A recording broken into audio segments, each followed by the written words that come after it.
How you doing? Hey, oh my gosh, the lighting's so bad here. I gotta change rooms for this. How do you, Mm. you're gonna change rooms now, or No, next no? time. Okay, It's don't getting worry. dark too early. This isn't a TV interview. Take your time. We got all the time in the world. No, it's okay. I've got a ring light. Let's see if I can get it to shine. No, it's not better, is it? Is that better? Mayor Crombie, you always look good. Don't worry. Oh, I just want to be able to see me. So tell me when you're ready. I'm ready. Was All just right. actually typing a message to the premier. Oh, what are you saying? What are you saying? Was saying that I can't tell you. No, you just told me. Okay. Okay, All right. Let's let's do start it. off. Okay.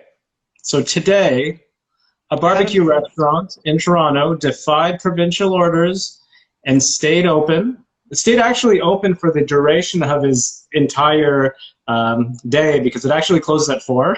So they actually closed him down at 4. What would you do if this happened in Mississauga? And do you think Toronto handled it correctly? So I think the police went first and decided it was, by order of public health that they could be closed down for defying the public health orders. And public health went in and closed them down at 4 o'clock. So it was on order of Eileen de Villa.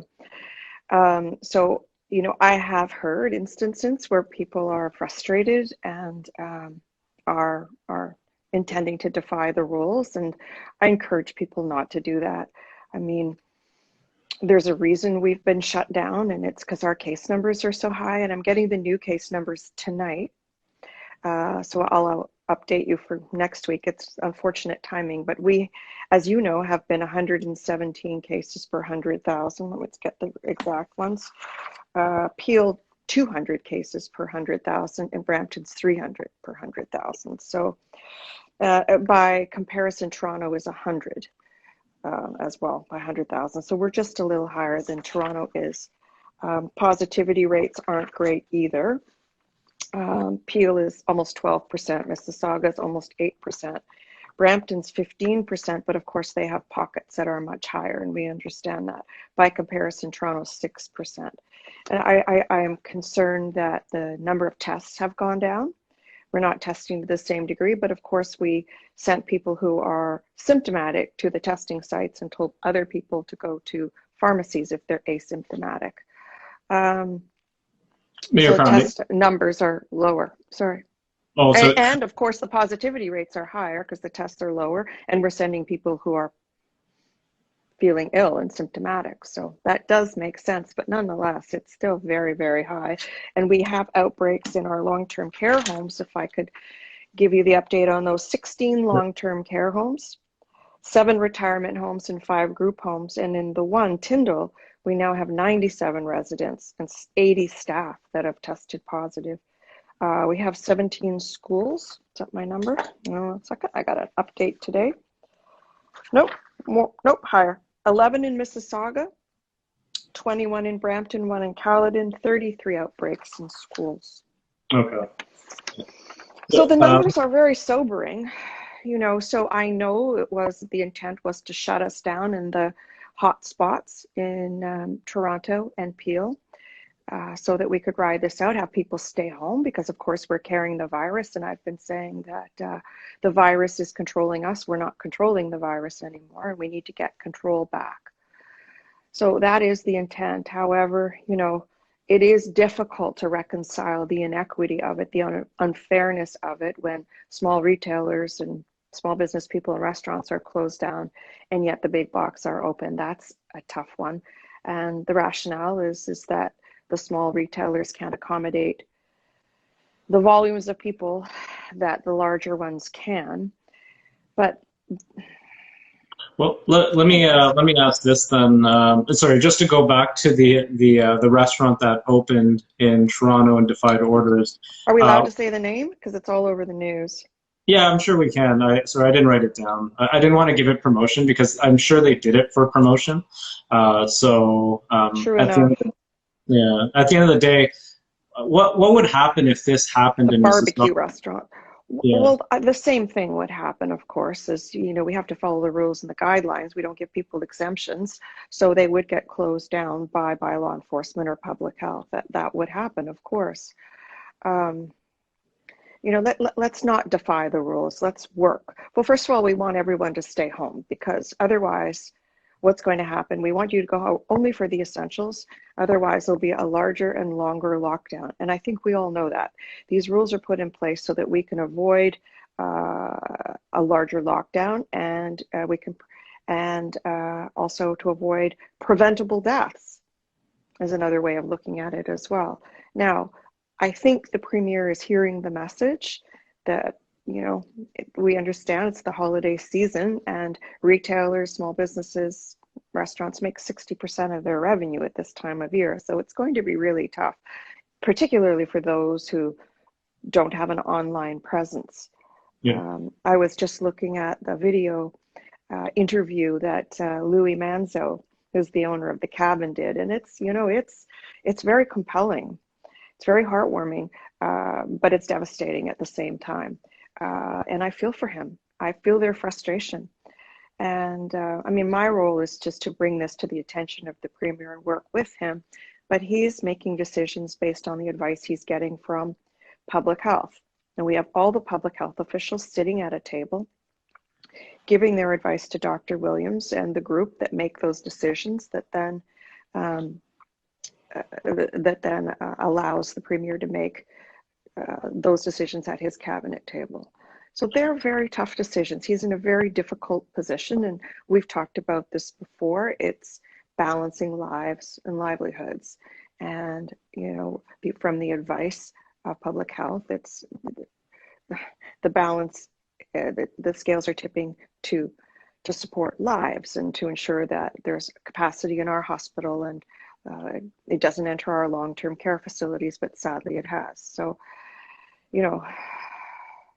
Let me ask you this, Mayor Crombie. There was the 28-day lockdown of dine-in, and that didn't work. The numbers went up, right? Mm-hmm. So do you think this 28-day lockdown of, retail, dine-in, patios, salons, nail salons will work? So, go ahead. Sorry. We base our decisions on best practices abroad and the advice of our public health officials, and they tell us we need everything to slow down. We need everyone to stop, to stay home and only go out for the essentials, that will work to control the virus. We have to heed their advice.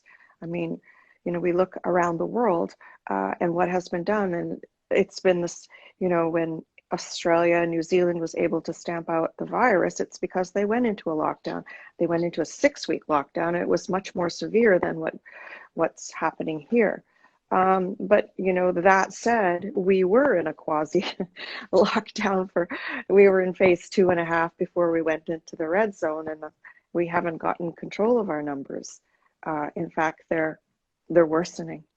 They're worsening, and I'm really concerned about it, because I hear the plea from the restaurants and small businesses, but at the same time, I'm looking at those numbers in our long-term care facilities and really, really worried, because that is where the fatalities will be. And I'm thinking about other people who need to go into the hospital for elective surgery or cancer treatment or they have a heart condition, and very soon they'll be transported out of our community for elective surgeries and for treatments. That's happening in Brampton right now. It's not very long until it'll happen here in Mississauga as well. If there was ever a no-win situation for the province, it's this one here. So, but David Williams, Dr. David Williams, in his presser yesterday, usually a pretty positive guy, surprised, he did say that he would be very surprised to see Peel and Toronto out of lockdown after 28 days. Let me ask you, do you think the lockdown will last longer than 28 days? Well, unless people stay home and abide by the guidelines, yes, it will.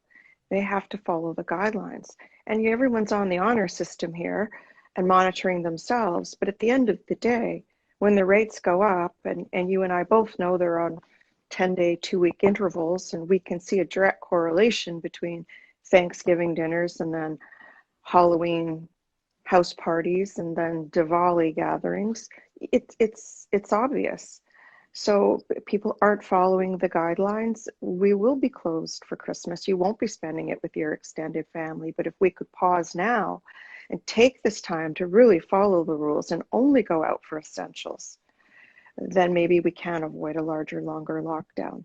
I mean, the next step for him is to impose more restrictions and to broaden the area in which is in lockdown. You know, I think he's looking closely at York and Halton, and it'll spread out. And that will continue if people continue to go into those areas. We call it region hopping. You know, if your stores are closed, then you can drive down the road to Oakville or Burlington, or north to Milton or Devon. Are you recommending not to do that? Of course I'm recommending not to do that. You're to stay home. Only shop for the essentials and support our local businesses, and do that online.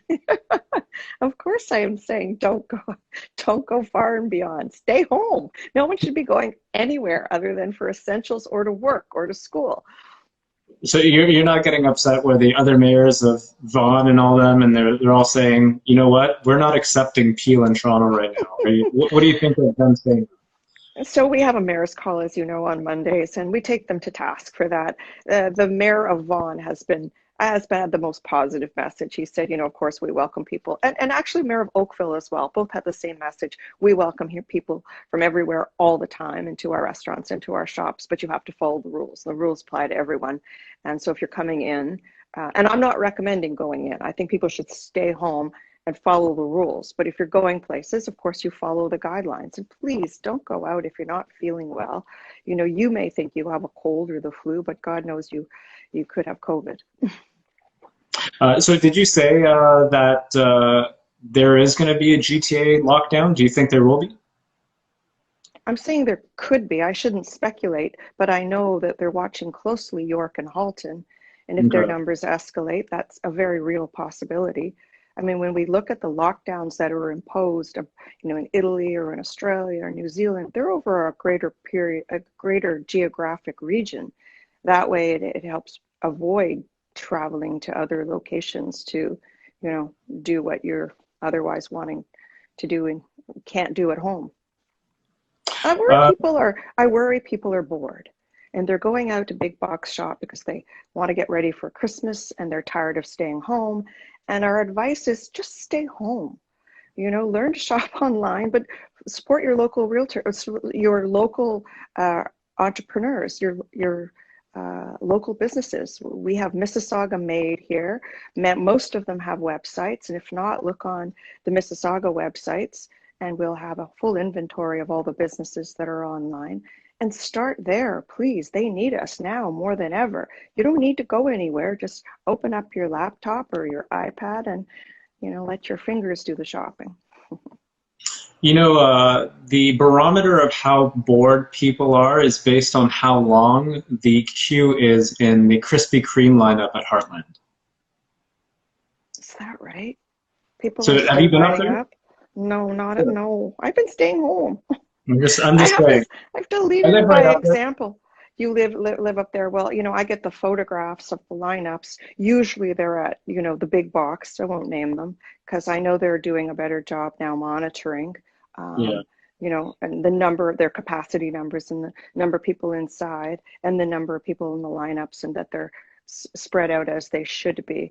I know that we had an issue on the weekend because, of course, people knew we'd be going into lockdown on Monday morning, and they tried to get their Christmas shopping in and not abiding by the recommendation, the guideline, which was always stay home.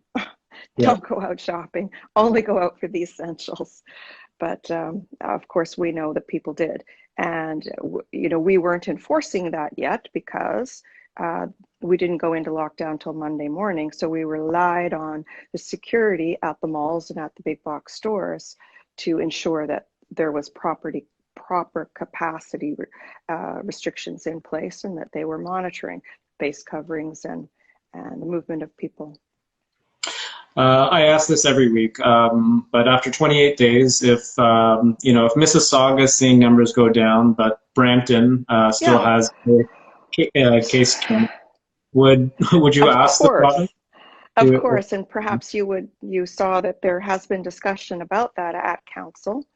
I Yeah, even have a few councillors that are feeling the pressure of their residents who are frustrated. But if our numbers warrant it, then of course I will. But you know what? Right now, when you look at our numbers, we're nowhere near the red zone or the orange zone. Nowhere near it at 117 cases per 100,000 with an 8% positivity rate. We're nowhere near it. But if we were to be, of course, I'd be calling the premier every hour. Are we in the red zone yet? Can we be in the orange zone now, please? Of course I would be. But we're not there. We're yeah. not there. So I need everyone's cooperation to help me make the case. Be happy to get on the phone with the premier and say, look at the miracle of Mississauga. Look how we've turned things around. Now you got to open us up. But then he will likely give me the same rationale as he did before, that, we're one public health unit and we want to avoid people moving through regions, and people are moving through regions. And of course, there's a fluid border, right? So what happens in Mississauga, what happens in Toronto or Brampton happens in Mississauga. People cross seamlessly. Yeah. But I would absolutely try to make the case. If we could prove that we deserve it and the numbers warrant it, of course we will. Are you and Mayor Brown on the same page when it comes to this, or is it just more kind of, hey, this is what we're going to do? No, we're very much aligned. I mean, certainly he wouldn't be pleased that I would open and he wouldn't.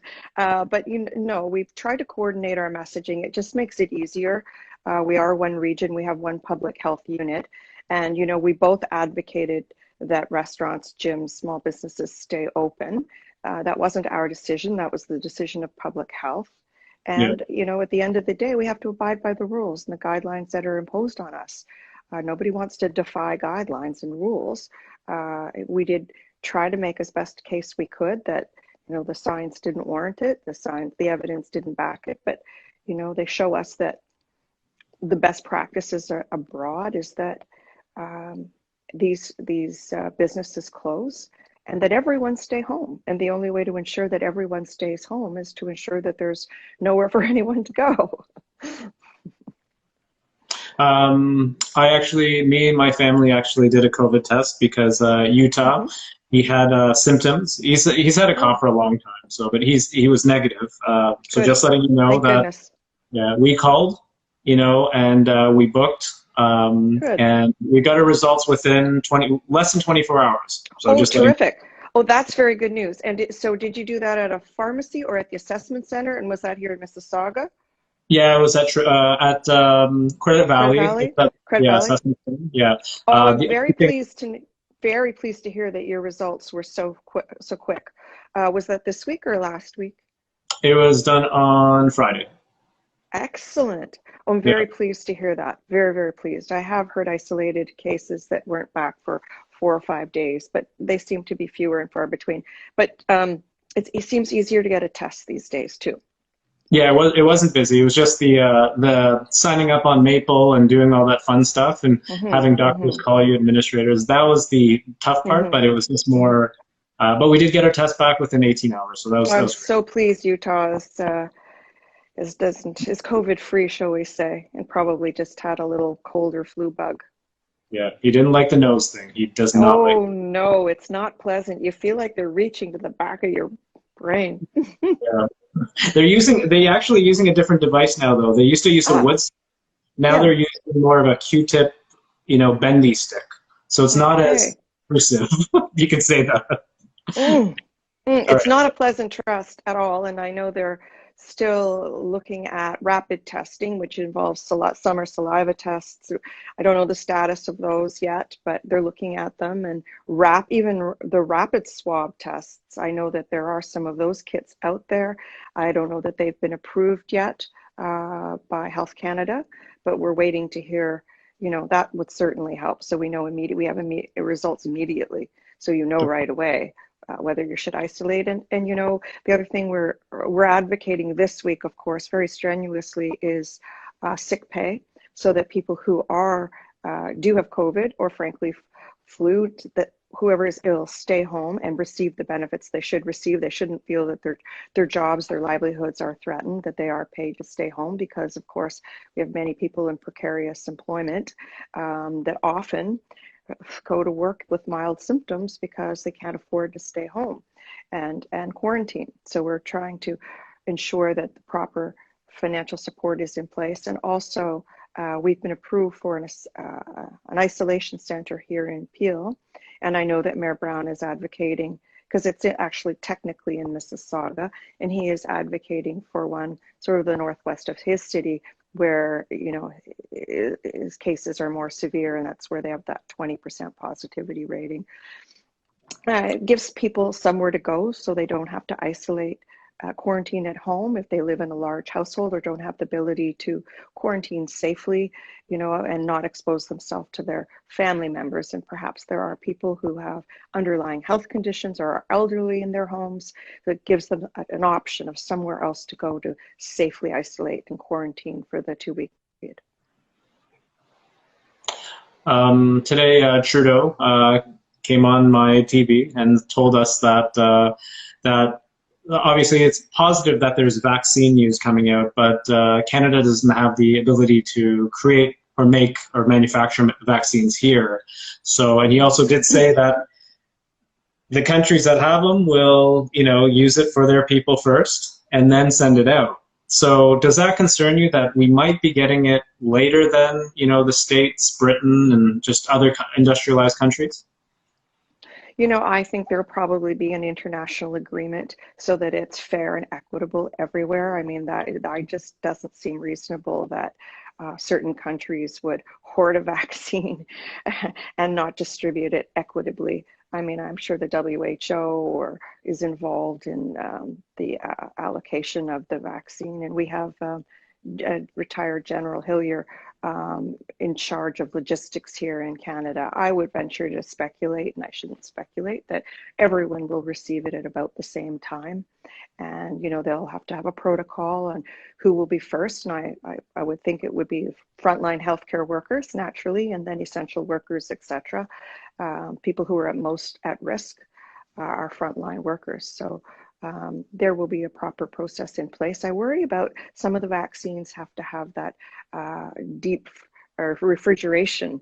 You know, you can't even store them outside. It's not cold enough in the winter. So, you know, I think that there's a lot to think about with respect to the logistics of the vaccine. And then, of course, there will be individuals who won't want to be vaccinated too, but as long as the rest of us do the right thing. True. And I'll try one more time. Are you going to tell me what you texted Premier Doug Ford at the beginning of our interview? No? Okay. No. And that's all the questions I have. I mean, you know, I like to be so forthcoming with you. And then I get messages from my own staff saying, you're so forthcoming. We're sitting there biting our nails, what you will say. So, you know, I am sending him some information that I think will help him assess the situation in Mississauga and, you know, support him. As you know, I've been very supportive of the decisions he's made because, of course, we do this for public good, for public safety, health, and well-being. I mean, nobody wants to penalize businesses. But, you know, I'm hopeful maybe we can move the needle a little bit. And so I send him the odd positive messages to encourage him to do so. Okay, perfect. Well, Mayor Crombie, thank you so much. And I guess I'll catch you next week. Okay, see you later.